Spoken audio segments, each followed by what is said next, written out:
మొన్ననే సుప్రీంకోర్టు ఒక point rise చేసింది కదా, ఎన్సీఆర్టీ పుస్తకాలలో భారతదేశ సుప్రీంకోర్టు న్యాయ వ్యవస్థకు సంబంధించిన అవినీతి గురించి అన్నటువంటిది ఎంత స్పందించిందో, అట్లాగే ఎందుకు ఈ దేశ హిందూ ధర్మం మీద జరుగుతున్నటువంటి దాడిని పాఠ్యపుస్తకాల్లోది పట్టించుకోరు అన్నటువంటిదే చూడాల్సి ఉంది. తాజాగా కొన్ని పుస్తకాలు బయటకు వచ్చినాయి. జీసస్ మహమ్మద్దు వచ్చేటప్పటికి హిస్టారికల్ చారిత్రాత్మకమైనటువంటి దేవుళ్ళు అన్నటువంటిది. సనాతన ధర్మము కృష్ణుడు రాముడు వచ్చేటప్పటికి పురాణాలలో పురుషులు మాత్రమే అన్నటువంటి పాయింట్ని మెన్షన్ చేసుకొచ్చినటువంటి పుస్తకం ఇప్పుడు పెద్ద చర్చనీయాంశం అవుతుంది. ఇది ఏ రాష్ట్ర పుస్తకం లేకపోతే దేశానికి సంబంధించిన పుస్తకం అన్నది తెలియదు, కానీ ఇది ఇప్పుడు హిందుత్వవాదులు ప్రశ్నిస్తున్నది.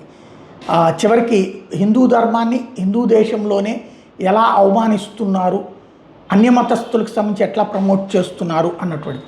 బట్ ఇలాంటివన్నీ చర్చిస్తున్నా అంతగా పట్టించుకుంటున్నటువంటి దాఖలాలు అయితే కనిపించట్లేదు.